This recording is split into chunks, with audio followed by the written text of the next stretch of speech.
tells the truth, often dignified. How funny changing the tide. It feels like you already knew. That's the downfall. You would never run in circles. Feels like you already knew. That's the downfall. You would never run in circles. What is up, yo? Talk about a whitest intro you'll ever hear. What's up, yo? Anyway, before you, west side is the best side. All right. Shouldn't probably do all that stuff. But anyway,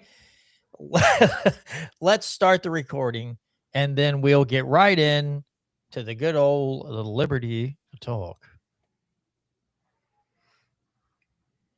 The Constitution isn't just a document. It's a blueprint for freedom. We're breaking down politics at every level, exposing government overreach, and going where the mainstream media surely won't. Join us in defending individual rights against the bureaucratic tide. You're listening to the Missouri Liberty Report. All right, and we are back for another edition of the Missouri Liberty Report. We were supposed to have a guest on this evening. I don't know if something happened. I emailed this gentleman this morning. I did not get a response. I don't know if something's happened. No clue. So we're just going to move on and talk about other things because we have that freedom to do so right now anyway. Unless the Democrats take over, and then we'll be just narrowed down to certain things. But maybe we could talk about Israel then. Anyway, let's just talk about it. I just called this episode Free for All. So anything that springs to mind, we're going to talk about for the next hour and a half. And if our guest chimes in, then our guest chimes in. If not, we will have completed an episode regardless. These things happen when you do a podcast. Sometimes things happen and your guest doesn't show up, they forget, or something happens and they get tied up and whatever. But we will still proceed with the Liberty Talk. So I mean, everybody else is doing it right. We might as well do it too, even though we're not cool and popular. Brandon, you're going to start. I'll let you start off with your thoughts, but we're going to jump into this Epstein thing a little bit. It is a hot topic. It is also a hot mess. It is a dumpster fire of covering up. I did see that, Tom. Tom says, did you hear they want to rename the Pedo Island to Kid Rock? I did see that on X and I believe Facebook. But anyway, Brandon, go ahead. However you want to fire this topic up here. Well, proceed. I mean, just there's tons of crazy things that have came out from the emails. I don't remember if I even mentioned it last week or not, but I saw emails that were tying like Jeffrey Epstein to Bill Gates and oh man, I don't want to get the bank wrong, but like one of the major banks or financiers, don't think it was it might have been JP Morgan, maybe not, I don't know, but he was working to try to get like a mass. They were working on creating like slush funds with pandemic insurance, like basically trying to work with the banks and Bill Gates to like make money on pandemics. It was pandemic insurance triggers. So they were working on like if the pandemic gets declared, then the insurance triggers and certain companies make certain money. So I mean that is crazy in it of itself. I've seen some emails where he's like basically all but referencing that he was like working. He's like, don't mention that I work with the Mossad, smiley face, with Ehud Barak when they were guys doing a deal with Qataris. Which is just crazy because it's like, are they joking with each other? You know, it's kind of like almost like the vibe they give off. I mean, without a ton of context, you just seen a bunch of creepy emails too. Like the one that was just like age 11 with no other context to it. So, I mean, we're coming out with a lot of stuff. But one of the main points that I think that a lot of conservatives are just refusing to understand here is that you'll have someone send an email that says age 11 to Jeffrey Epstein But how is redacting the name of the sender of that email helping block the victim? Like helping, because that's what Mike Johnson and that's what a lot of Republicans, when they didn't want to pass this bill in the House that released these files, they were saying it was to protect the victims. Now explain to me how redacting the name of the guy, redacting the name of any of the people who are sending these terrible emails, or allegedly terrible emails, how is that helping the victims? Like that's what, like, there is, like, just on its face right there, like they're only supposed to keep the names redacted that are like important for, like, I mean, maybe there is a national security, like, reason to block, but even still, at a certain point, they are covering up something. It doesn't necessarily have to be like the worst of what everyone's thinking, but they're up by redacting the names of the senders of the email. And so I hope that sinks in with Republicans, that they are helping cover up terrible things. And not, like, again, my second point, which I referenced earlier, is that there are so many, like, giant, like, there like people in England are getting losing all of their seats. Like there's like actual political repercussions happening in the UK over the release of the Epstein files. And so, like, it's kind of, staggering in a way to just see how big the network was. Like, just to see, like, this is how big politics really works. This is when people are connected with the Rothschilds and connected with the Mossad, connected with the CIA. This is what the deep state looks like, and it's dark and crazy. I have a few thoughts on my own, and it is, listen, to say, I wouldn't say this isn't disturbing. It's very disturbing. I was talking to a coworker today, and I said, you have the so-called conservative names like Mark Levin and Ben Shapiro and Laura Loomer and all these that just don't want you to talk about it anymore, right? And seemingly, even though people seem to be, there are several people that are like, what's going on? The American public as a whole don't seem to be screaming out like, let's just get this information out. Stop redacting names, stop protecting these people. It's because so-called influencers will throw a barb and say, see, look, it says Trump is completely innocent in all this. And then the left will be like, Barack Obama's name never shows up. And so people start getting tangled in this left-right thing. It's like, this is not a left-right issue.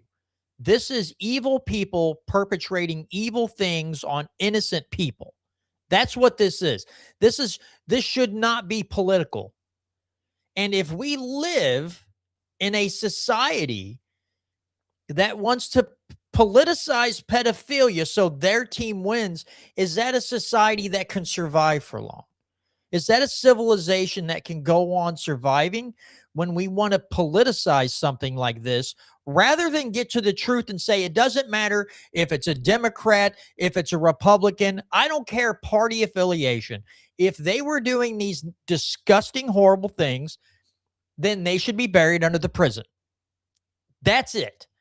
But there's so many people just chirping online about the left, the right, the right. And it's like, this should be the farthest thing from your mind. And so it's disappointing to see so many people still getting caught up in that type of energy and that type of mindset. I want to add something else too, because the Super Bowl was on Sunday, and there's a bunch of ticked off people about Bad Bunny in the halftime show. Listen, I had a thought on the way to work this morning. I told my wife, because we were listening to Dave Smith's show, Part of the Problem, and I looked at my wife and I said, the most dangerous people are the ones that are distracted by stuff like that. At the end of the day, Bad Bunny being in a halftime show does not solve and doesn't cause government to be bloated, doesn't cause them to, devalue your currency and start endless wars. Bad Bunny doesn't do any of that. And you'll see more people get worked up about a halftime show than you will about pedophiles and bankers and elitists who just want to control everything you do. And that's why I say the distracted masses are just as dangerous as a big bloated government, because if you're not paying attention and you just let these people encroach on you and seemingly have no real interest on the dangers and the perils that you will be facing, that's really dangerous. And it's just a horrible way. Again, and just to kind of finish up here, and I'll let you go farther down the road here. I told a guy at work, I said, I know there are these internet journalists and stuff that are going out there and they're really digging through a lot of these files. I don't think I could do it. Not for very long, because I think I would go crazy seeing all that stuff and just seeing the god awful emails that were sent and seeing all these ties. Now, I will say, because there are people like the Laura Loomers of the world and some other idiots that want to badmouth Thomas Massey. And some people are like, why doesn't he just say the names? Well, if you go watch or listen to Kibbe on Liberty, so Matt Kibbe's show, he just, I believe Friday, had Thomas Massey on. And Massey explained that he's afraid if he just gives a few names, that all the other names will just disappear and they'll just focus on a few names. They're trying, I don't know if they'll be successful or not, but they're trying to pressure the DOJ to release it all and not just a select few where the rest are forgotten. I understand that plan. I'm fine with it. I hope they keep pressuring them. I don't have faith in the DOJ to do it. I wouldn't doubt if they've destroyed a bunch of documents, but I understand his sentiment behind it. You have to understand too, you go out and you just start barking names, there's a heavy price to pay. Could be your life to some of these people, to some of the elites. So I understand a measured approach. I'm not going to call him a coward and all this stuff, but it's just, I don't know. Laura Loomer, I wish she would get a horrible, never-ending case of laryngitis.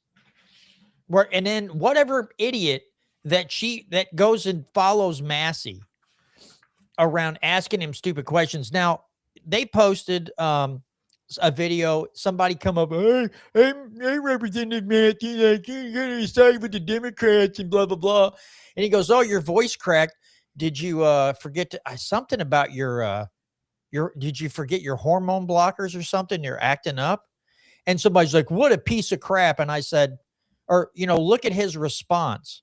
And I just said, if I had to listen to nitwits like that make idiotic comments, I would probably respond the same way. After a while, when you're doing the right thing and you have retardo cosmonauts coming up to you and saying ignorant things, like, after a while, depending on the day, you might fire back with a barb. And I don't begrudge Congressman Massey for that at all. In fact, I'd wish he'd get sassier with these people and really hurt their feelings, because only idiots are going to look at Massey, his response, and be like, oh, this guy's a Democrat. His wife is a Democrat and blah. The things they're saying about he and his new wife are just out of this world stupid. But again, the distracted masses scare me more sometimes than our own government. Brandon? Well, I just want to kind of reiterate your point on the Super Bowl halftime show. It is it is insane to see how many like conservative influencers are like super fired up about Bad Bunny doing a halftime show, which is 30 minutes. It's a 30-minute halftime show. And like, I'm even totally for TPUSA doing their own halftime show with Kid Rock. And apparently a lot of people watched it. Good for them. But to make it like your issue of the week or the year, or like, to make it such a big issue whenever like like you were saying, we've just gotten a massive dump of Epstein emails, and we've got the amount of redacted names should have fired up a lot of conservatives, because like you were saying, this should not be a left right issue. And again, it's breaking people out of their tribalism. The instinct is for a lot of people to go straight to, well, we've got to defend our Republicans, or my guys would never do anything like that. And so, yeah, I mean, you're breaking people out of that thought process, which is tough to do.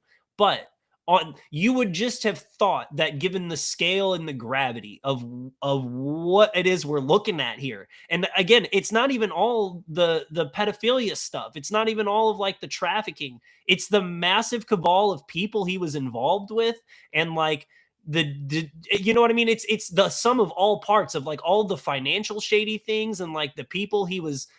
There was one email where he was emailing some Russian guy about, and and sent him an address with a girl's name, and he was like, this girl is blackmailing some pretty popular businessmen here in New York. I would like for her to be taken care of, or something along those lines.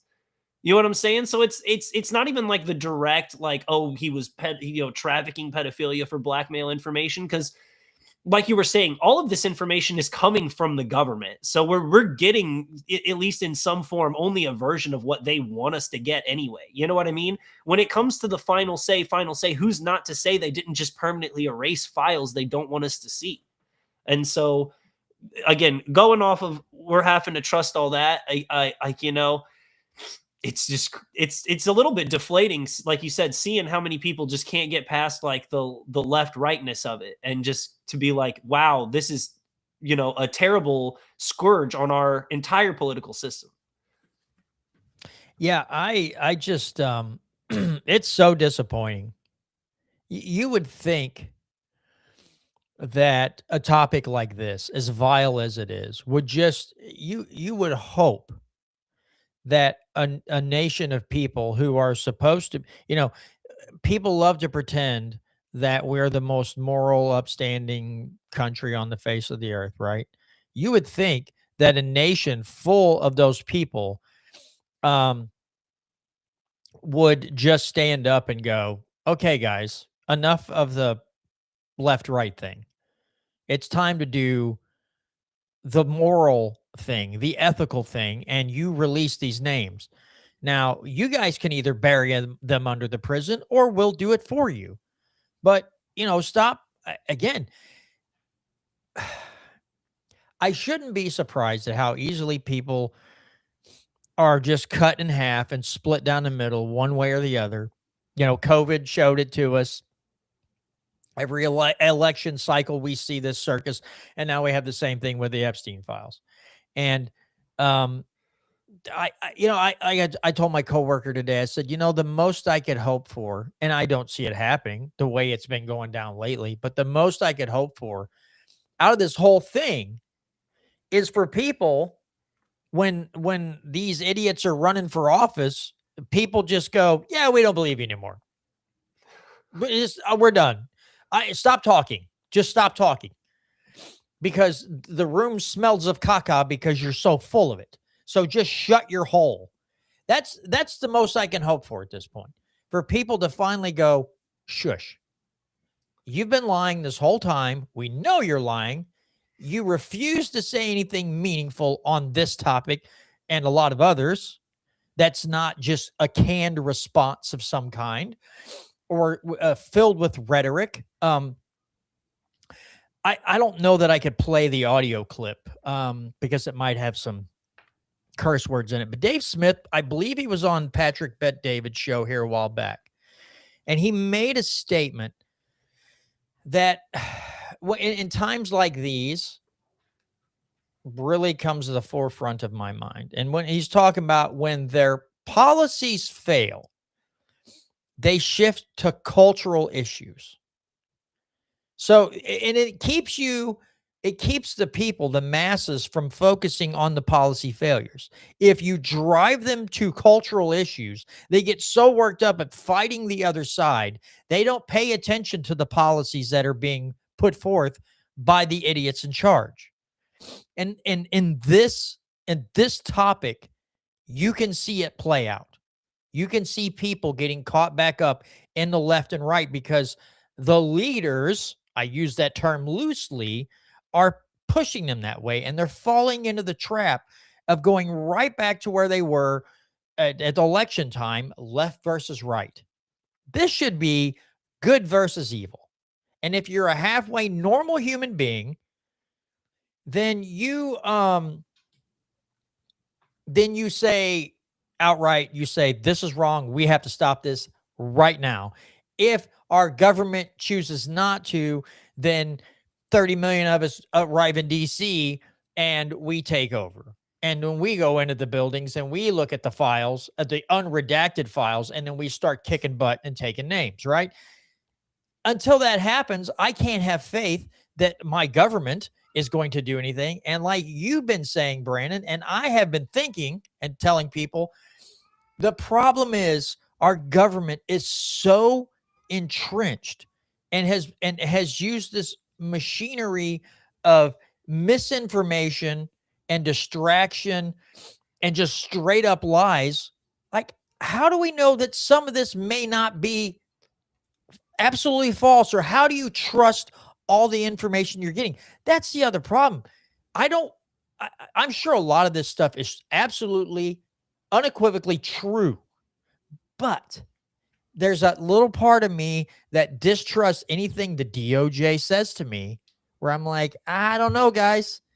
I'm feeling like you're leaving some very important information out, or you've twisted things, or you've done something here in order to push this political divide, or just we're not going to get the whole story. And that's the disappointing part with this, as far as a lot of other topics that we talk about all the time. Well, I just want to, I guess, kind of want to get your prediction. Like, you think, let's say 6 months from now, like, are we in the exact same boat we're in right now? Just with like a slightly more frustrated, niche part of the population. What does that say? Oh, here you go. Let me put that up there. TPISR had the pedo kid rock, and it appears TP is actually purchasing their viewing numbers. I could definitely see that. Yeah. So what are my predictions 6 months from now? Yeah. So like, do you think we're going to be in basically the same boat where like they still haven't given us any like actual information or any real names or anything like that? Or do you think we're going to get some headway? This is my prediction. I am not good at political predictions, but this is, if just a spur of the moment, me thinking of something off the top of my head, I feel like they're going to flop it back and forth. We're going to go through the midterms, right? And there's going to be all this Epstein stuff. They're going to use it some way to get help Democrats win, midterms and get the majority in both chambers. And then after that, who gives a crap? It'll go away. It could be we go full on war with Iran. But there'll be some other topic that comes up, and they'll I think as far as the DOJ and a lot of the media, it'll just become a nothing burger to them. Like, no one's really going to follow up. But I think this is almost like, I also like, so many people are watching the Epstein file stuff. They're not paying attention to what the idiots pushing for us to go to war in Iran or drop bombs or whatever they want us to do, pushing for a war and regime change in Iran. People aren't, the masses aren't paying attention to that. So I just feel like it's going to be a bounce around. We're going to get all this infighting between the people. We get to the midterms, and then it just turns, something else happens. And then it becomes, well, the Democrats are in charge now, so we have to fight the left and their radical agendas, and it'll just be that sideshow circus. But the real important things, Epstein files, stopping, forever wars, stop blowing up the debt and printing money and all that. That's all going to be. That's all the main glaring issues facing this country that we've been facing for a long time, are going to continue to go on, because the right and left will go right back to their normal ping pong match of it's their fault. and until the presidential election, and then you have that a whole circus start up again. I just don't feel like we're going to get anywhere good unless the American people decide to stop paying attention to the distraction and stop subscribing to what their political party leaders say and decide they're going to be headstrong people and push for the truth as much as we can get. That this just they're gonna just keep distracting the masses. Yeah.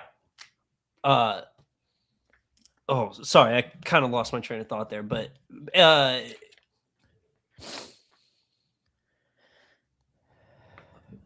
so yeah, Tom's got an interesting comment here. Ian Carroll has created something called Webb, WEBB, that will allow people to search and use a specific AI to search all the documents that have been released so far, and it'll link all the relevant material. Thank you for posting that, Tom. I'm going to have to, at some point, I'm going to have to check that out. I remembered what I was going to say, and I've talked about this a couple times before too. But it's just the humor of it when you start to think about it, is that you're like, the suggestion is that Donald Trump might launch a war with Iran to make us forget about the Epstein files. Like, you've got to make one of the most disastrous foreign policy decisions of your presidency to distract people from a bigger scandal at home. That's how, like, Republicans can try to frame it however they want. And don't get me wrong, like, since basically like 2022, Democrats have been a dumpster fire of a political party. But like, is that really like that's where the Republicans are at right now, is that, yeah, we could use a war in the Middle East to distract us from the Epstein files. That's nuts. So I've got Ian Carroll's X post up here on the screen right now. It says Webb is ready, full AI analysis of all of the Epstein files, and it's crazy. I'm already finding some wild documents here. Obviously not claiming this is true, but it's in there. I'll be going live later tonight to demo it. Tune in on YouTube or Kick tonight, and I'll ask it your questions all night long.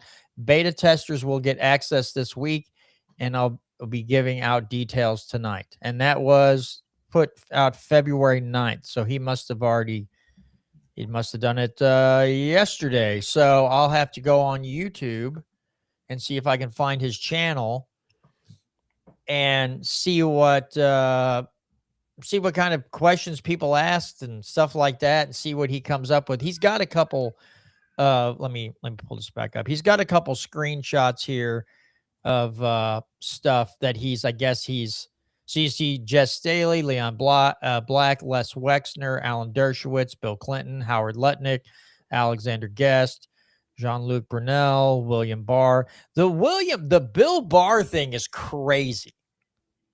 That history with Bill Barr's dad hiring Epstein to work at that school as a teacher. So yeah, I'm not going to read all the stuff because some of this stuff is very explicit and I don't want to get in trouble with my friends, but I don't want to read anything too disgusting. But yeah, the thing with William Barr, the history there, and the Lutnick thing, the Lutnick thing cracks me up, right? Because he had that audio where he's like, I went to his house and he had this massage table right in the middle of the room. And then he's talking about something crazy that Epstein said to him. He's like, I looked at my wife and I said, we're never going back there. We're not going to hang out with the dude anymore. Then like several years later, he's got, oh, me and my wife and my 3 daughters age 14, 11, and 7, we'll all be there. And it's like, I thought you weren't hanging out with the dude anymore. And you're bringing your daughters along? Also, I want to mention one other thing. I don't follow this real closely, right? I haven't been reading and going through all this, but the Zorro Ranch, I had not heard the name Zorro Ranch until lately. Everything was the Epstein Island.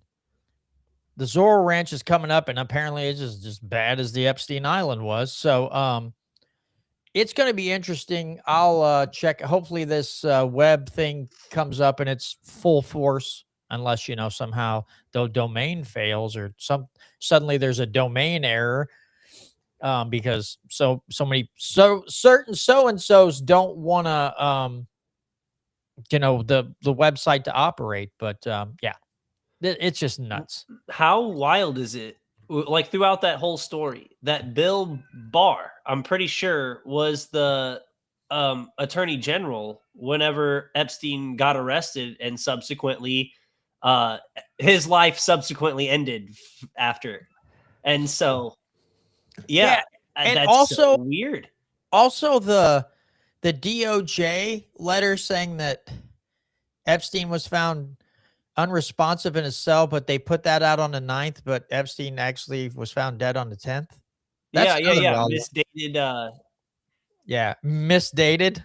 Yeah, yeah, you get what I'm saying though. Like Eh, the yeah, his suicide note, or not note, but suicide, uh cause of death ready the yeah, day before. it's That's so insane. it There's too many coincidences. Like remember when they tried to show us like the video of outside of Epstein's cell, but it was like cut up, and if you like were good at forensically checking video, you could see that they'd cut and spliced out several minutes, and I was just like, what is how dumb do you think we are? I think a lot of people are that dumb. It was funny because their first excuse was, well, when it turned 12:01, then like cameras reset. They were using that excuse. And I'm like, oh, sure, sure. I'm sure it does. Yes, how very convenient for you all. I don't know, dude.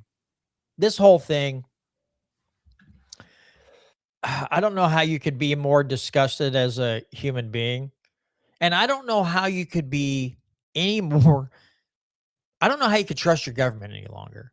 Like, you have to be living in another realm of existence. Like, I'm talking like, what do they call that? Like a alternate universe, to not sit here and go, this whole thing is like our whole government is just gross. Like, why am I putting any more trust in these people? That should be instantly just, you should just be like, I can't trust this guy anymore. This is the most horrible thing ever. And or I can't trust any of these people. I just, how are we not at this point yet? I don't understand it. I don't get how we are still, after COVID, after all the lies into the wars and the debt and everything, how do people still like, hey, my government's still kind of looking out for me? Okay. Yes. If looking out for you means driving you into indentured servitude, almost being a debt slave, and cheering, being a cheerleader for war and covering up for pedos, then yeah, they're certainly looking out for you.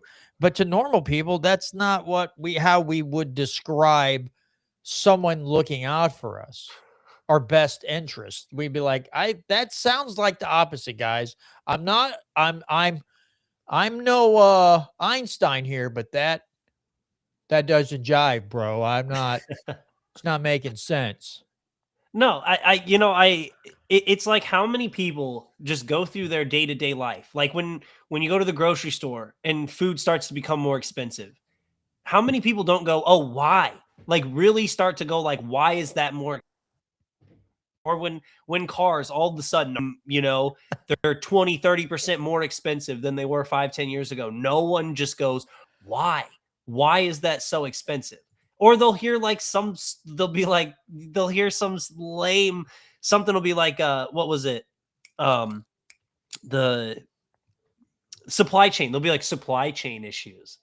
Like they just either they don't question anything around them. They just go through life, and when things change, they just don't. You know what I mean? Like when things get more expensive, or when the government adds more restrictions, they don't go, "Is that necessary? Why did we do this?" They just go, "Oh, guess that's what we're doing now." Like most people don't even find out about laws that like change in Missouri until like Fox 2 News puts out the article that's like, here's the new laws going into effect on the first of the year. And then people are like, oh yeah, did you hear about that new law they passed? Like they passed it and had the debate on it last year. What do you mean? Yes, I heard about it. And so the amount of people in your, like, when you just go through, like, at your work or at the grocery store, who just, like, you can tell they've never questioned why, or like I said, they just accept the most basic answer that makes no real sense.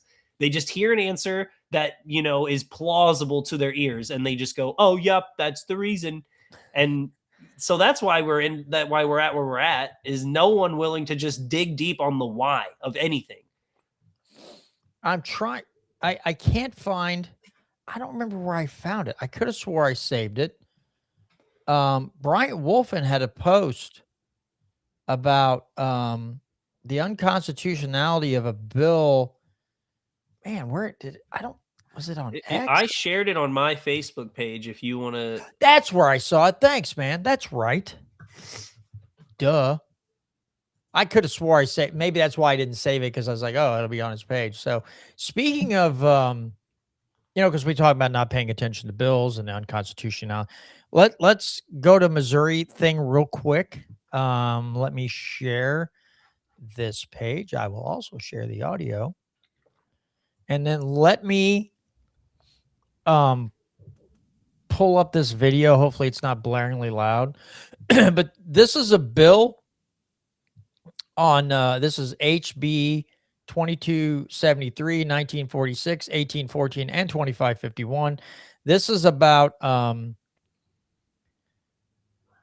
it's on, I believe it's on protecting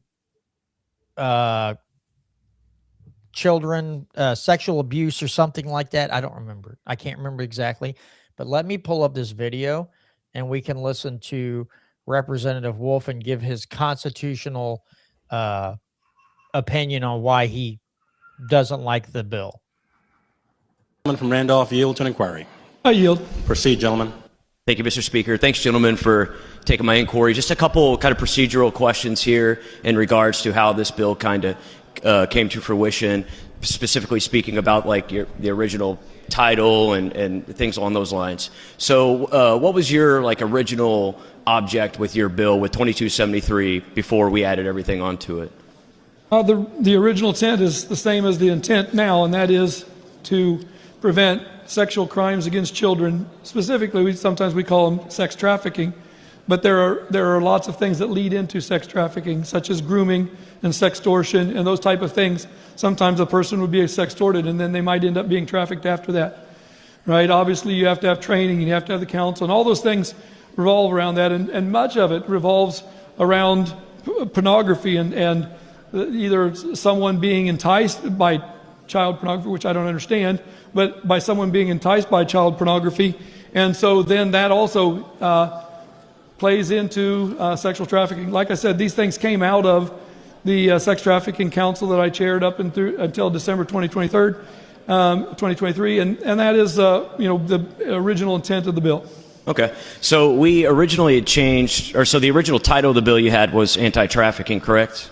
If I recall, or anti-trafficking affairs, I believe. I really don't know exactly what the original title was, but okay. I'm sure it was sex trafficking or anti-trafficking efforts, or yeah, and we had changed it to protection of children and vulnerable persons. What was the reasoning behind that change? I don't know. That you would have to ask the drafter that. I think that they thought that. I don't know. Okay. Personally, right, I think all of those things fit under anti-trafficking just as well as they fit under vulnerable persons. But they obviously thought that vulnerable persons was a little better title because it is preventing, vulnerable persons. It could be someone that wasn't necessarily a minor. It could be someone else who was vulnerable but not a minor, I guess. So, I think that might be splitting hairs, but I think all of the things fit under the original intent of this bill, and I'm very comfortable with it the way it is. Okay, so I guess to me, my concern is by us changing the bill, that would imply that obviously not all things fall under anti-trafficking. And I know you listed many provisions in that. The summary sheet, I think it's 5 pages long. There's obviously a lot in there. So I just have constitutional concerns. So I guess, you, in your own opinion, you think this is constitutionally sound? If this gets challenged, you think it's no issues? I've spoken with House counsel, and they thought it was. Okay. I've spoken with multiple other lawyers, and they think that it was. And when I talked to the drafters, and they said, yes, all these things fit under that title and fit well with that bill. we turn down other ideas that don't necessarily fit under this bill, and they're great ideas, great things that we'd like to include, but they don't fit under this bill. I think these are pretty tight to efforts to protect vulnerable children, if you will, minors, from being trafficked, from being sexually exploited, whether you call it sexual exploitation or whether you call it sexual trafficking. This all would be the same thing. Okay. Well, thanks, gentlemen. I appreciate you for taking my inquiry. Thanks for answering those questions. Mr. Speaker, just to quickly comment. Proceed, gentlemen. I do appreciate the gentleman's comments and answering of my questions. It does clarify a few things, perhaps, but I think I do disagree per se. I think if this thing is challenged in courts, I think there are quite a few provisions that may not necessarily fall under the purview of anti-trafficking, which is what the original purpose of this bill was, at least per its original title. So for that, I will be voting no, but I do appreciate the gentleman for taking my inquiry. And Speaker, thanks for the time. All right, so there's Representative Wolfen. Let me stop that there. I don't know why my computer is dinging at me. It's being a real pain in the butt. Yeah, you know, and that was House Bill 2273. Let me get out of here real quick. That screen so I can make sure. Yeah, House Bill 2273. Let me do a quick search. I don't want to get... Okay, I don't need a co-pilot search. Give me the freaking... Good Lord. I love it. Hey, you want this? No, I don't. I want... Okay. My default's just Legiscan. That's my default for when we're talking about House bills. Well, when I use my web browser, it wants to go, hey... I'm trying to see how many pages. There are 65 pages to this bill. Good Lord. And generally in a bill this long, you're going to have things that have nothing to do with the title of the bill. Can you pull that up for us? Yeah, let me share my screen here. Wait a minute. All right, where did it go? Why don't it give me the, all right, let me get out of here. Get rid of that. I don't know what this is. This is going to irritate me to no end. It's right up here on my thing. And for some reason, the screen share is like, I don't want to show that. There it is. I guess I just had to look in the right place. Let me pull it up there. Okay, so automatically it fails Tom Martz's eye test because you see it's got section 43, 56, 67, 1A 68, 190, 210, 324, 566, 573, 589, 610, 650, and 660. And so, generally, if I remember correctly, what Tom says is that if you see more than a couple sections, then more likely than not, you're dealing with a bill that's unconstitutional just because it's not, a single subject just by its nature. And so, as you can see, with how many different sections are being amended here, and it says to enact in lieu of 42 new sections. So, yeah, I'm going to go with Bryant's intuition here and say that this might not be constitutional per Article 3, Section 21 and Section 23, based on the fact that they changed the title. So, okay, yeah, and so it's establishing a committee on sex and human trafficking training.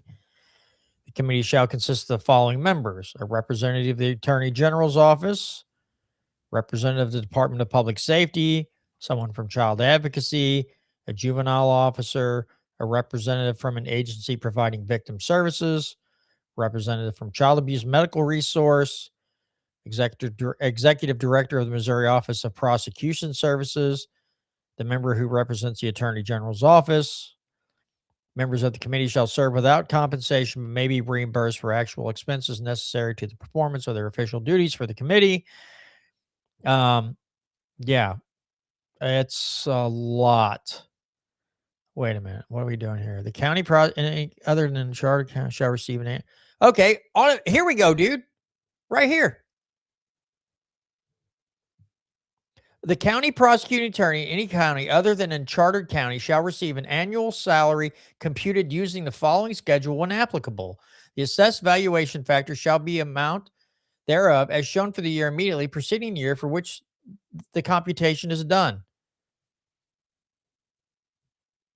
Okay, so they're going to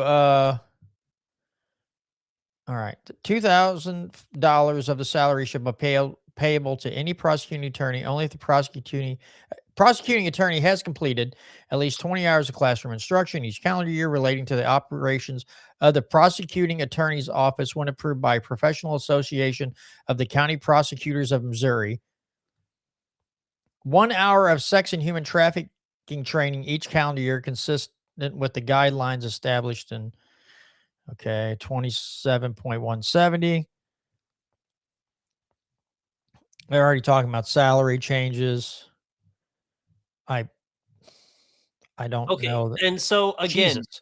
it's not even that like all of these bills don't have some like vague tie. Like some of these all even if most of these amendments have some uh vague tie to like the exploitation of children, then it's still not single subjected.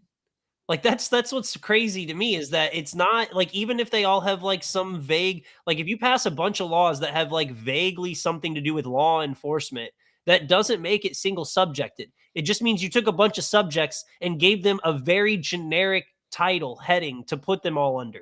But that does not mean it was single subjected, and it drives me nuts, like, year after year, bill after bill, just seeing all of them try to skirt this with this, like, vague language, and then obviously you got the 9 black robes who just stamp it. Well, yeah, I mean, of course, the guy that Bryant was arguing with on the House he actually believes what he's saying. He's like, "Yeah, I talked to all the lawyers, and they all believe it all falls under this purview because the courts have allowed them to get away with things like this.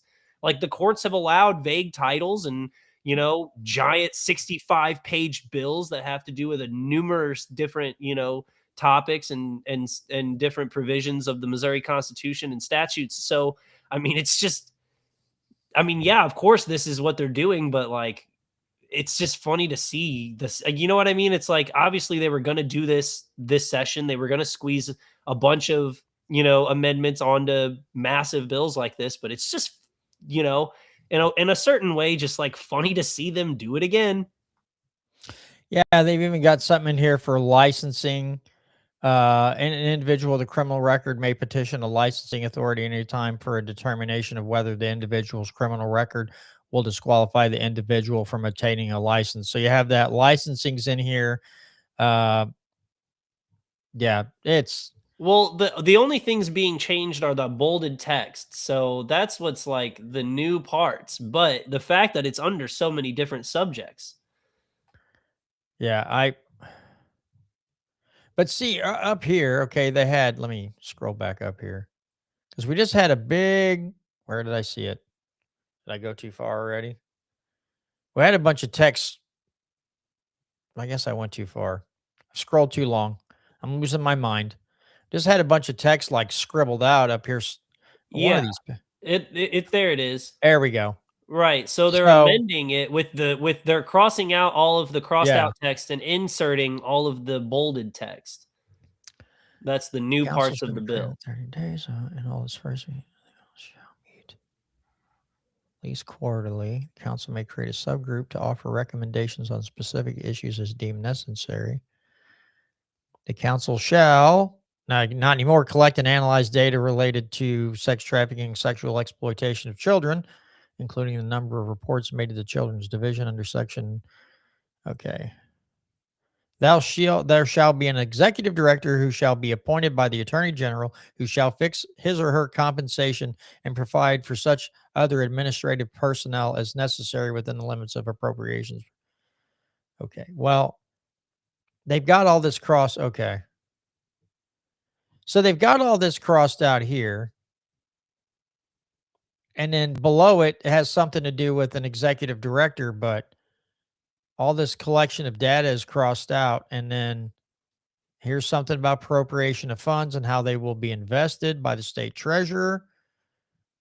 So I'm trying to figure out what they crossed all this out, but what they're actually changing it to. That's very weird. Okay. Okay, never mind. On or before December 2023. So that's some of it because of the dating. I don't know. Okay, let's see. Had that rep talked to me, I would have told him it is not constitutional, says Tom Martz. We kind of figured that, Tom. As Brandon stated, when you have 42 sections that are being changed in one bill. Yeah. I mean, again, on top of the process in which they did it, which was put a bill to the floor with a title, change the title after the amendments, and, just never doing it the right way. And then Is this obviously, like a Jeff Foxworthy moment where you're like, if you change 42 statutes in a bill, you might be unconstitutional? Like, is that the way we're going to do that? Like a Foxworthy type of thing? Instead of you might be a redneck? except none of them are smarter than a fifth grader. So, Well, no, you can't say none of them, but there's a Okay. couple that are. But some yeah, of them there's Michael clearly- Davis, who apparently joined Bryant Yep. Wolf in voting no because of the unconstitutionalness of the bill. And, obviously we've got our heroes, Mike Moon, those guys, but Lincoln Huff. I mean, that was a joke. That was a joke. Don't take that seriously. and I'll shout out Overcast. I thought it was a fairly, he seemed like very reasonable, decent representative. Yeah, I don't think I don't believe at this time he'll be one of the worst ones. Well, I just think he'll based be- on his priorities, he's not going to be one of the worst ones. Like his priorities are, cutting agencies, freedom for, hemp and different subjects. So like he does. And he even said, when I read him the entirety of the Defend the Guard, he said, on paper, that sounds like something I'll support. So, Yeah. You know, let's hope again- that's the case.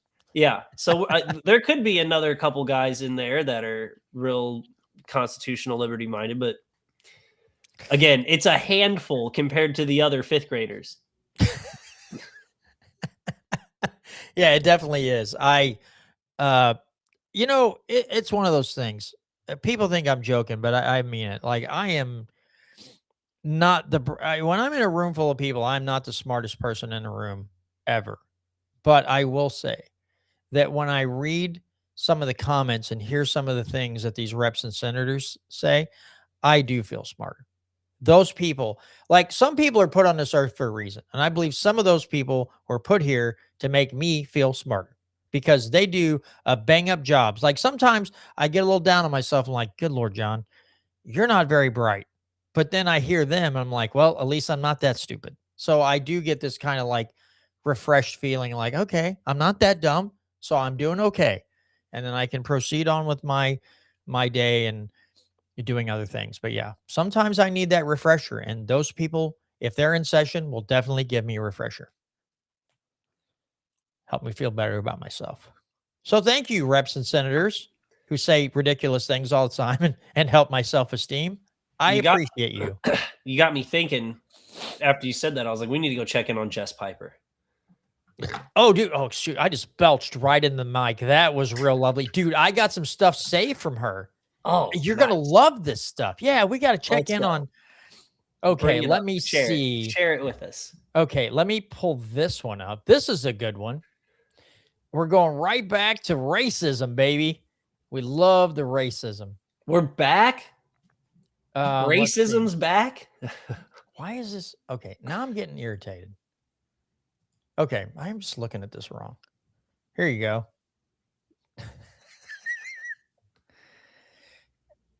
How you like that one, Brandon?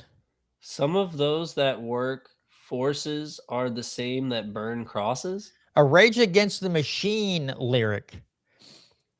The Oh. racism. Feeling the racism? You feel it? Yeah, how racist everything is. Okay, so that's one. Let me pull up some other dandies here. Good Lord, I thought I had more than that. I think sometimes, let's see. Nope, So- that's not it. Her first post that I saw from I don't know if it's in order for me, but when I clicked on it, the first post thing I saw was her talking about Bad Bunny because I'm assuming I didn't see the whole thing, but I'm assuming she's quoting. She posted this off of some Fox News interview, and I'm assuming the guy was appalled at Bad Bunny and his. He did do a fair amount of crotch grabbing during the Super Bowl, like that did happen. There was that, and so but her post was I'll go back to it. I don't want to screw it up. Oh, here, I'll pull it up on screen for you. I got it now. Okay. I got it right up here. Hopefully you can see it. Let me oh, well, it won't let me make it any bigger. But it just says, "Hey Mark," because this Representative Mark Alford on the Bad Bunny bad performance said, "Hey Mark, did Bad Bunny say he grabbed women by the P word or something?" What an idiot. Okay. No, my whole thing is that, like, okay, so you're gonna be outraged at Trump for like the grab him by the, the classic line that he got in trouble for in 2016, right? Clearly that's what she's referencing, right?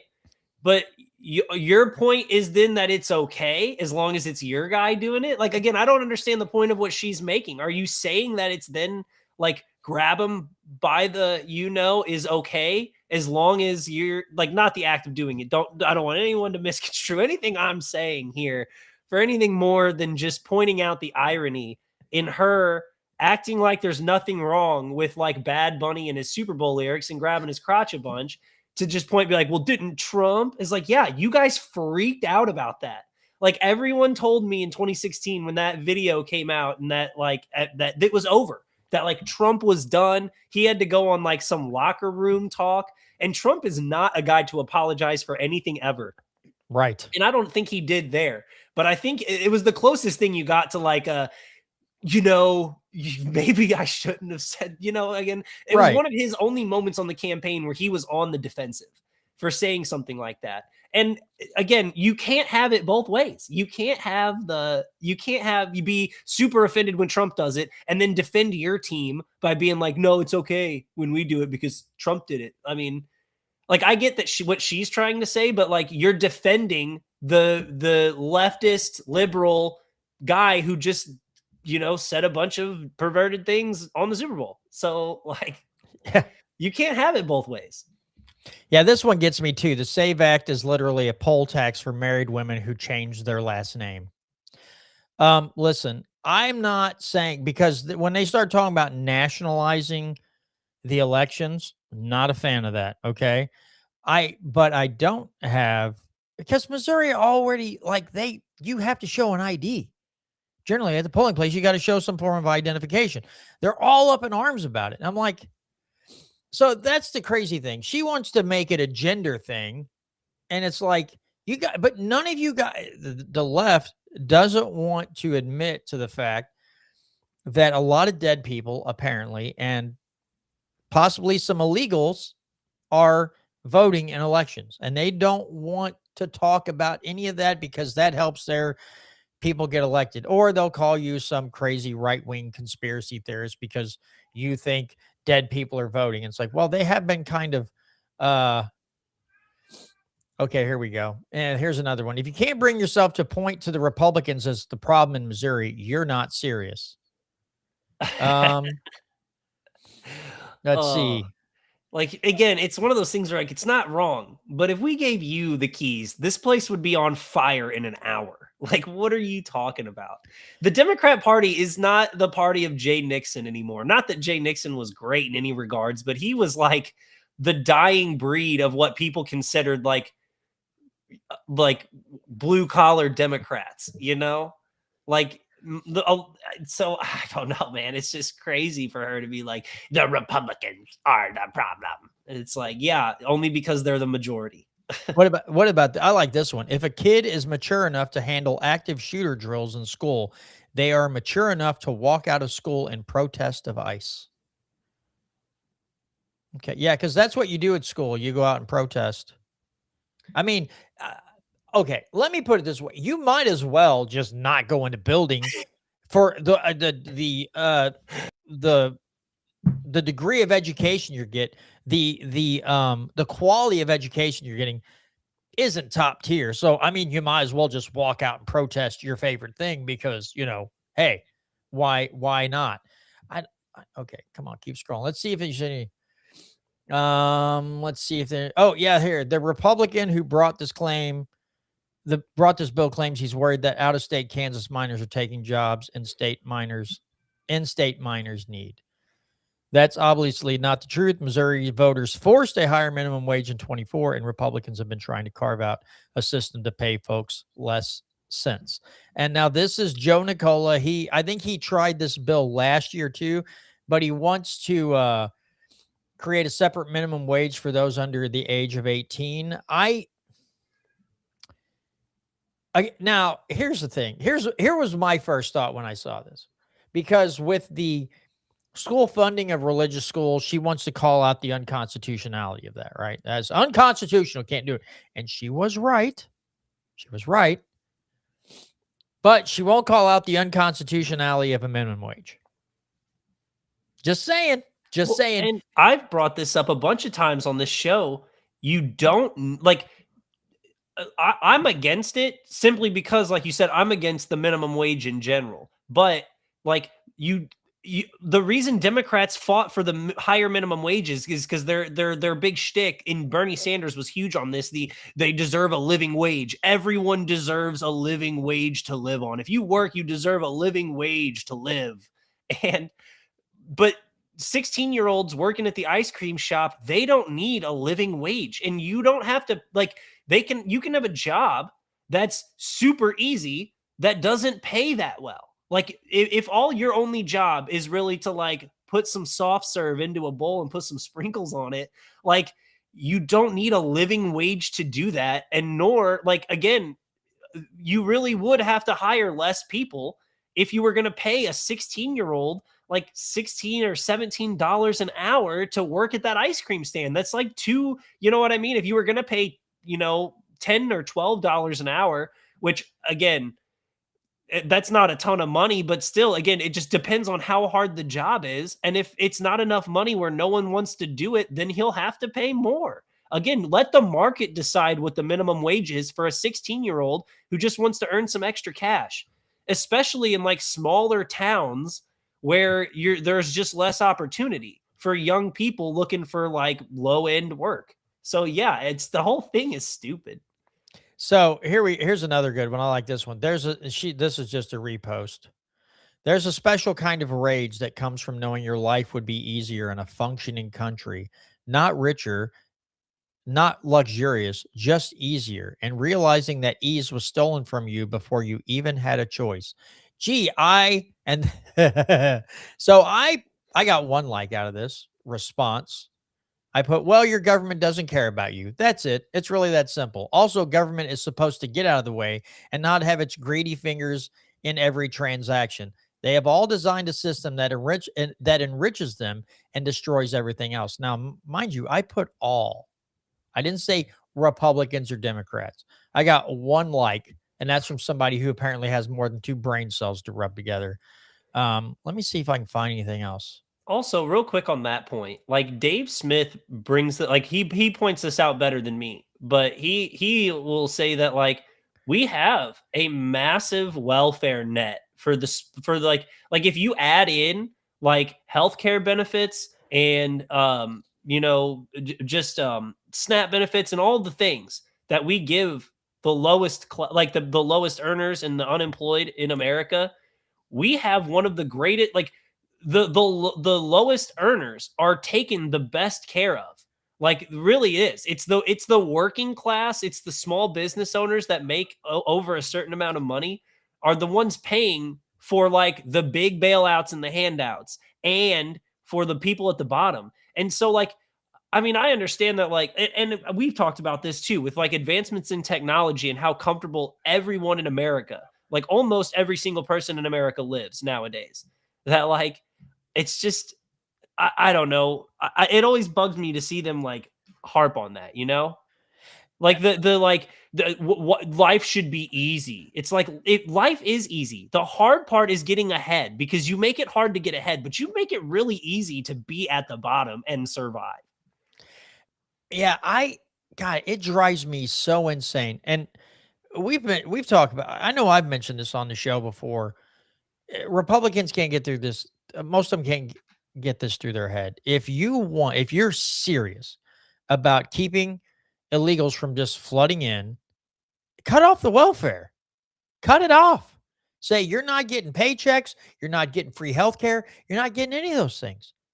You have to show that you are financially stable enough to come in and start working, be serious about becoming a naturalized citizen, and cool. But other than that, you know, go pee up a rope. This isn't the land of freebies. And that's the thing. I guess that's, it's supposed to be land of the free, home of the brave, but seemingly they want it the land of the free, but they want everything free. Not you're free to make your own choices, free to make the decisions, and free to live with the consequences of those decisions. No, everything should just be free. Everything's a human right. Insurance is a human right. Health insurance is a human right. All these things are human rights. A basic, a living wage is a human right. No, they're not. Those are privileges. They're not rights. I don't remember a single founding father saying, you have the right to a certain amount of income a year, and it will be adjusted by inflation year over year. Nothing. Just, hey, people, live free, make your own choices. But these people want the land of the free handouts and the home of the slave, apparently. Here's another good one, too. Notice this one just makes me laugh. Now, notice how it's always America was founded on Christian principles until it comes to welcoming the immigrant, helping the poor, feeding the hungry, bringing health care to the sick, forgiving debts, caring for our planet, laying down our swords, loving our neighbors. Okay. This one here, we could fill up the rest of the show with the amount of stupid that's in this right here. Okay, let's see. I'm pretty sure our government also wasn't founded on handing everything out to everybody.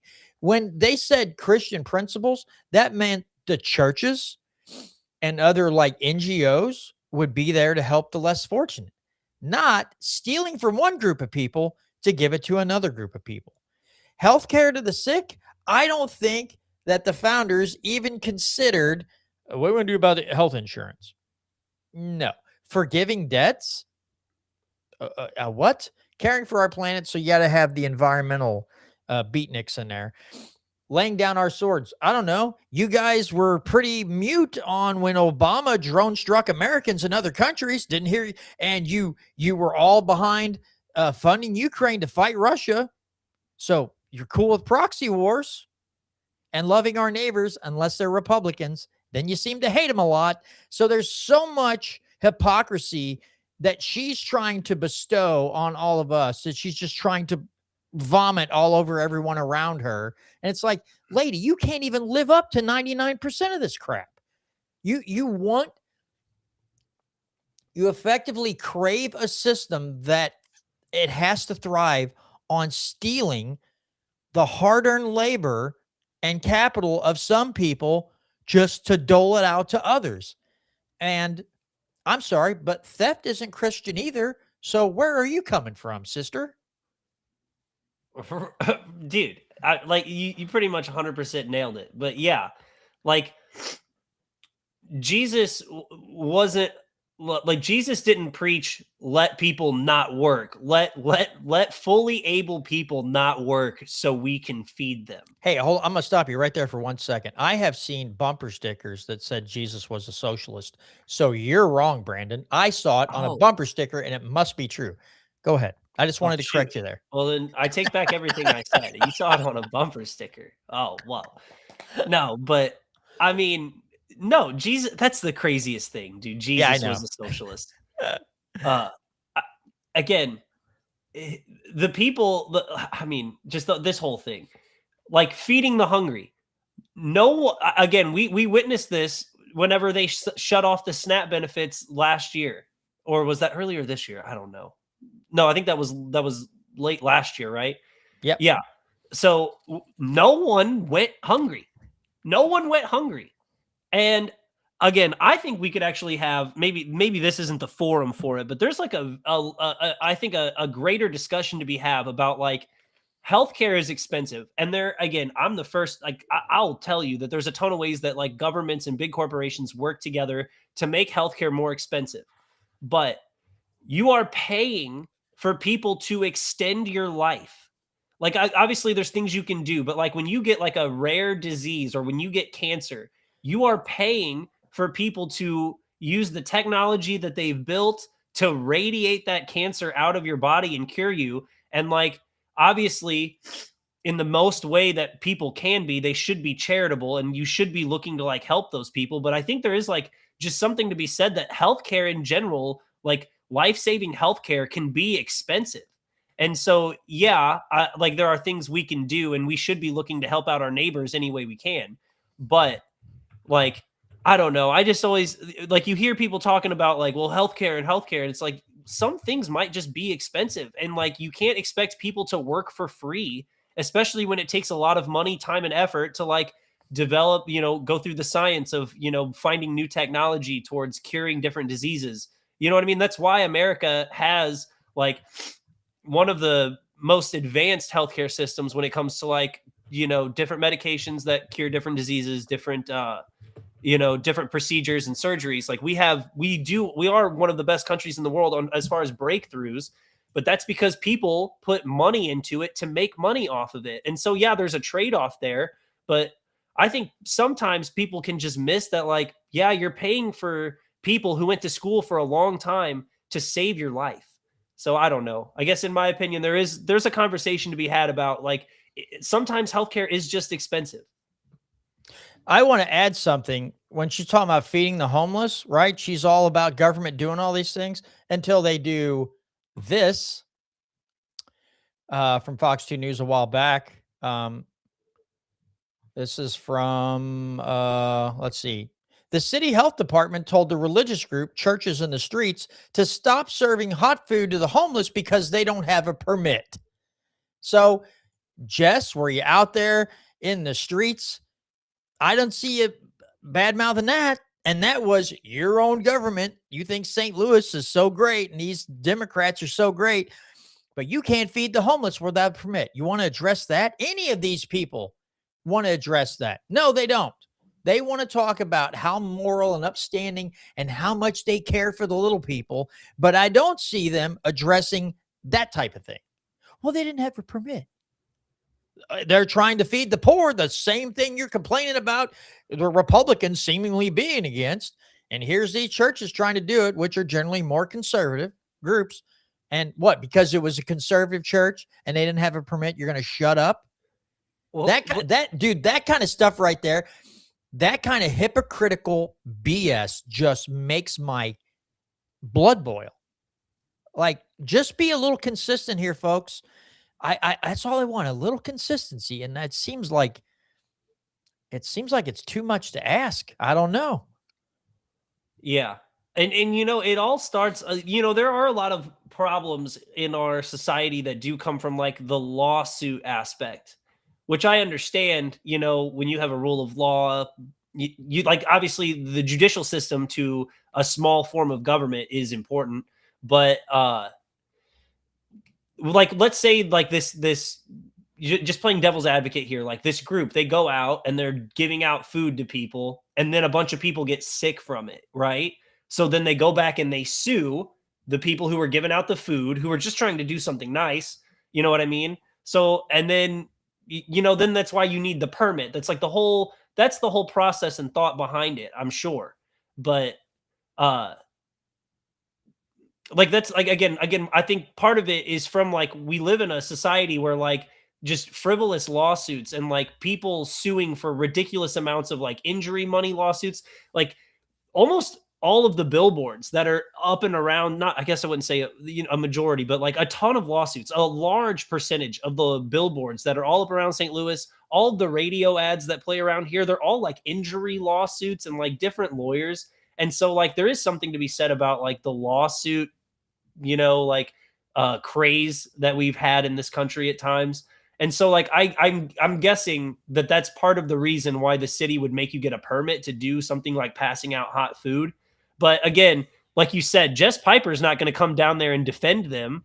Just like, you know what I mean? Jess Piper's going to back whatever the Democrat city said to do. Here's the last one here. Because I don't know if she doesn't know his history. Again, this is not me saying Kehoe's an awesome guy, right? But Missouri Governor Kehoe ponies up $1 million for new home. And she posts, the governor makes $134K per year from taxpayers. I don't know how much he makes from ... other sources. Well, let's see, lady. He owned some car dealerships, which he sold. He also used to own Ozark Ambulance, which he sold. So I'm pretty sure he has the funds without the lobbyist money to buy $1 million home. I mean, the guy has built 2 businesses and made a lot of money from them. But she automatically assumes it's because, and I'm like, okay, fine, cool.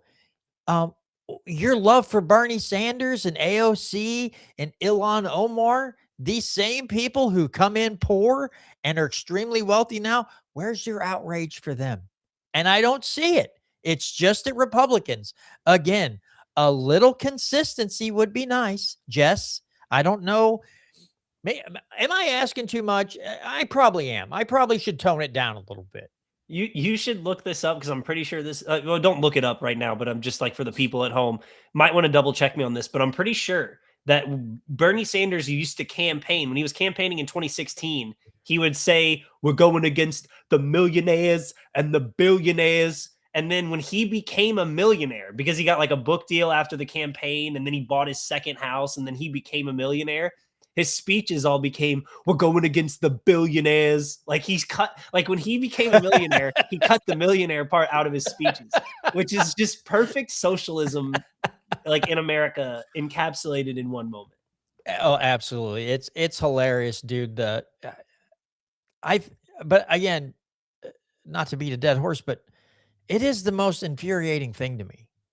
The just absolute hypocrisy of these people and how you go in these comment sections and they're like, they just lose their freaking minds. And I'm like, now because of how much lobbyist money he's taken, I said he's the Missouri version of Pelosi and McConnell.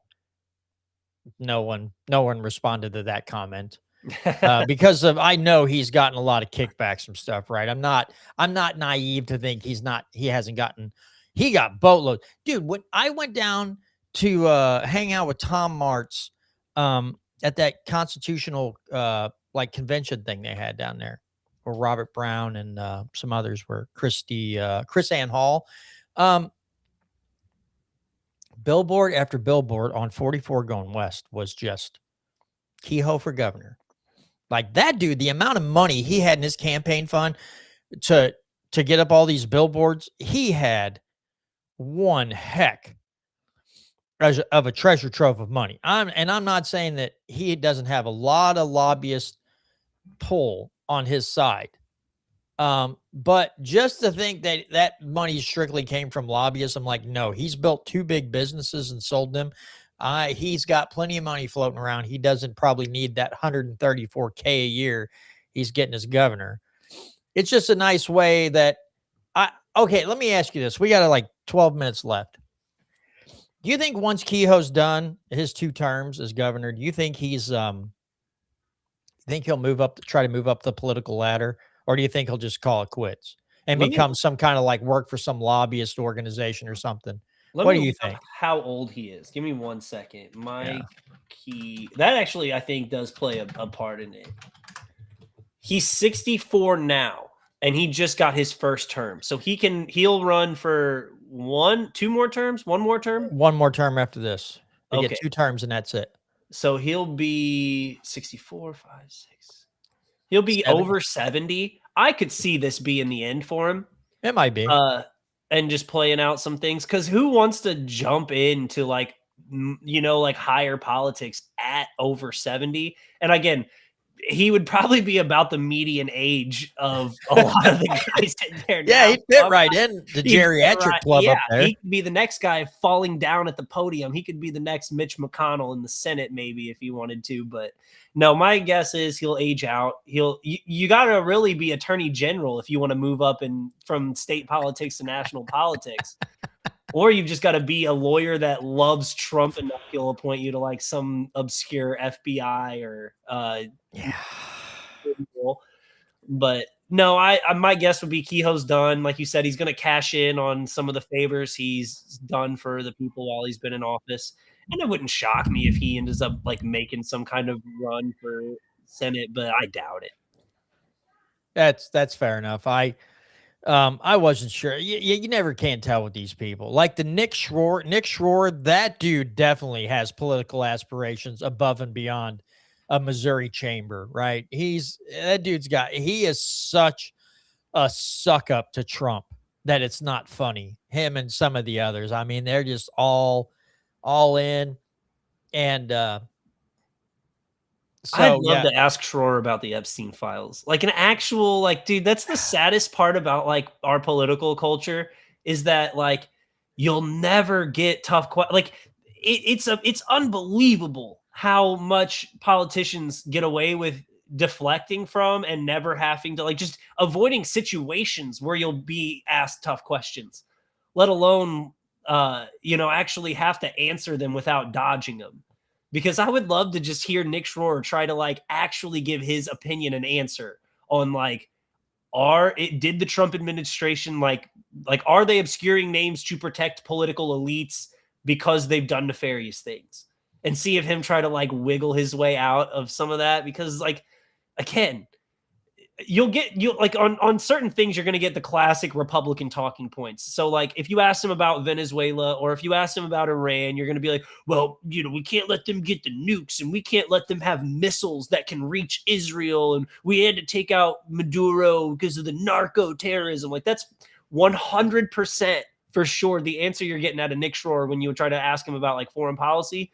But when it comes to the Epstein thing, there's no answer.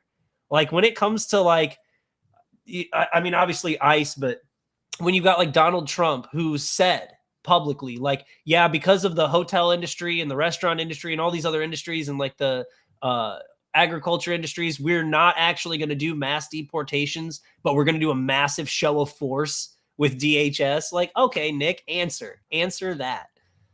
I'm going through his Facebook page and I haven't seen anything yet about the Epstein files.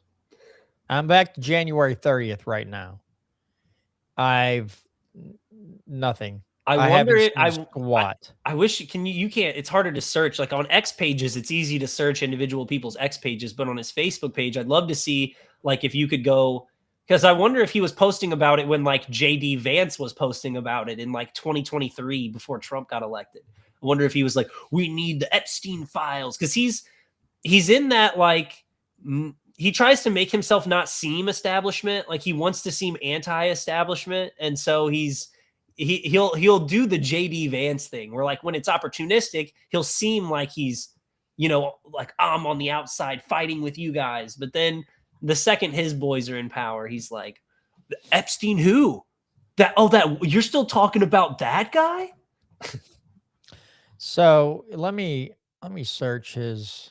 I haven't seen anything yet. So how do you search their profile to see what can you look up and see like if he's posted anything about it? Because I've gone through several posts and I haven't seen anything about oh heck, I'm all the way back to April 2nd, 2024. Let me go. That's 2024. 2025. He said nothing about it at all. Let me pull this up here. Come on, pull it up. Oh, so he did. November 6th, 2024. That's oh.